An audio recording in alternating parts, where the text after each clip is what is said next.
Senator, what responsibility would the Trump administration have to try and reduce the impact of climate change? I'll give you 2 minutes. Sure. So first of all, let's start with the hurricane, because it's an unbelievable, unspeakable human tragedy. I just saw today, actually, a photograph of two grandparents on a roof with a 6-year-old child, and it was the last photograph ever taken of them because the roof collapsed and those innocent people lost their lives. And I'm sure Governor Walz joins me in saying our hearts go out to those innocent people, our prayers go out to them, and we want as robust and aggressive as a federal response as we can get to save as many lives as possible, and then, of course, afterwards, to help the people in those communities rebuild. I mean, these are communities that I love. Some of them I know very personally in Appalachia, all across the Southeast. They need their government to do their job, and I commit that when Donald Trump is president again, the government will put the citizens of this country first when they suffer from a disaster.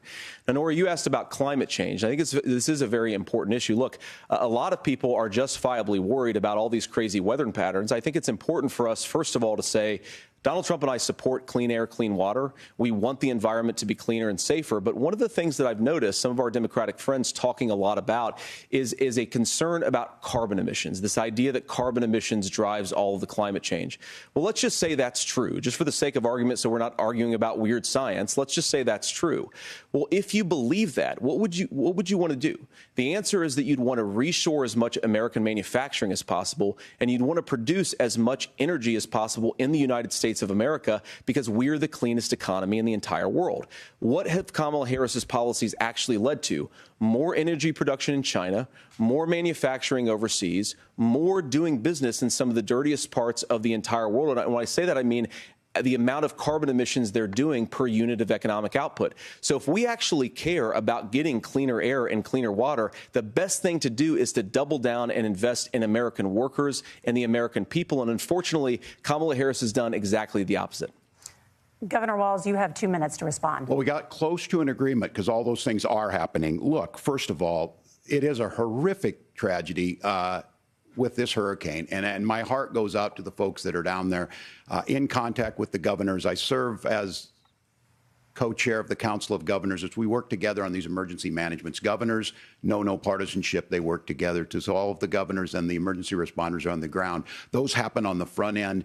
The federal government comes in, makes sure they're there to that we recover. But we're still in that phase where we need to make sure that they're staying there, staying focused. Now, look, coming back to the climate change issue, there's no doubt this thing roared onto the scene faster and stronger than anything we've seen.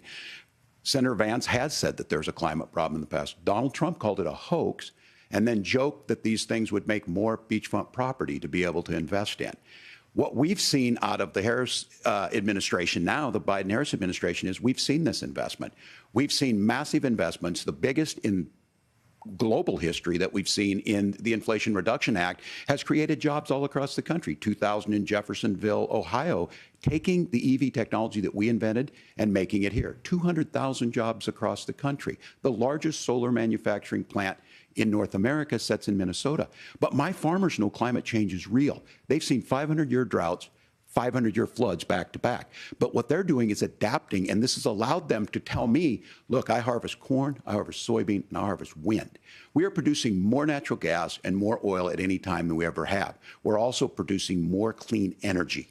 So the solution for us is to continue to move forward, that climate change is real.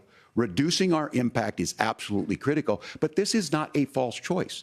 You can do that at the same time you're creating the jobs that we're seeing all across the country. That's exactly what this administration has done. We are seeing us becoming an energy superpower for the future, not just the current. And that's what absolutely makes sense. And then we start thinking about how do we mitigate these disasters.